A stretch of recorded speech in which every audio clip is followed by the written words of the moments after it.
Hey everybody, it's Clark Hill back with more macro-friendly recipes. And since I just moved back to Arizona, I wanted to try making some based on Arizona, also known as Sonoran Cuisine. So the first one I made is this Sonoran Hot Dog, which is basically Arizona's answer to the Chicago hot dog. I started out with a piece of turkey bacon and a piece of turkey sausage to keep the fat content low. By the way, the reason I have on gloves is that I'm very much in the habit of washing my hands after handling raw proteins, and gloves just eliminates the need to wash your hands. After I wrapped it up as tight as I could and used some toothpicks to keep the bacon in place, I popped it in my new Ninja Dual Zone air fryer because it is absolutely awesome and I'm looking for any excuse to use it. I suppose I could have put these in the pan, but I figured putting them in the air fryer would give them a different kind of crispiness than I would maybe be able to get in the pan. It would also keep the bacon in place. Next, I heated up some white onions and some jalapeños in the skillet, seasoned with a good amount of chili powder and a little touch of red cayenne pepper because I personally like it spicy. If you don't, you can definitely skip those and just use salt and pepper. Now, one of the characteristics of a Sonoran hot dog is the use of a bun, which is called a Bolillo bun. I know, don't say it, don't say it. The first couple times I tried cutting it in half, I cut it way too far and just ended up with two separate pieces, so I cut almost down to getting all the way through, but just enough to leave it as a little bit of a hinge. And what's really nice about using the dual zone air fryer is that I can have the buns on the other side just for a couple minutes to get them warmed up. To build the hot dogs, I used some refried beans, fat-free, of course. I kind of went back and forth between putting them on top of the dog and putting them in the actual bun, but I prefer going inside the bun to give yourself a bit of a base. Kind of like a Chicago hot dog, these are meant to be really messy, so it really doesn't make too much difference how you do it. You can see that the vegetables got some really nice color as I'm putting them on top of the dog. I also added on some chopped up Roma tomato and some Salsa Verde, again, they're both low in calories, and again, it's supposed to be messy. On top of all that, I also added some light mayo to offset some of the spiciness, and because I couldn't find a reduced fat version of cotija cheese, I used reduced fat feta as a substitute. In the end, I was really pleased with how they turned out, not just because the macros are really good, but also the blend of Southwest flavors was excellent. I personally like it spicy. It's really good kick with the jalapenos. 10 out of 10 recommend.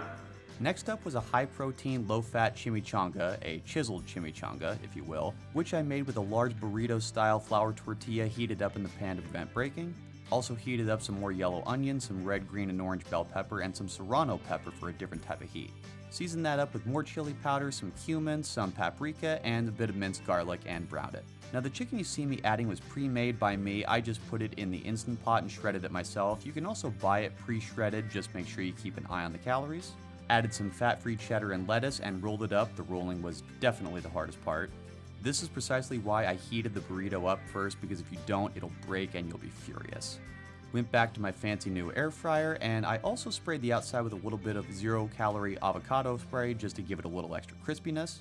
10 minutes at 400 degrees ended up being perfect without overcooking the chicken and inside. Just like a burrito, chimichangas either are served wet or dry. Wet just means you put salsa on them, which I obviously did, and I also added some light sour cream on top to mellow out some of the spiciness with those serrano peppers. They definitely were on the spicy side. Now, I only showed the chimichanga, but when I ate this for my lunch, I added in some Mexican rice just to give myself some extra carbs and try to keep within the same cuisine.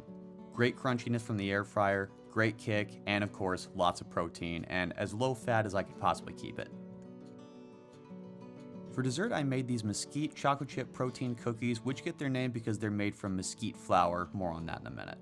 And not to sound like a shill for Ninja, but I got this new Ninja multi-purpose blender. Yeah, I made one of those I just moved here and own nothing Costco runs. And it turns out this one actually had a dome mode with the attachment I just showed you, so I wanted to give that a try because I've never used a blender that could do that. After mixing up the egg, milk, and vanilla extract, I turned on the dome mode to let that blend up.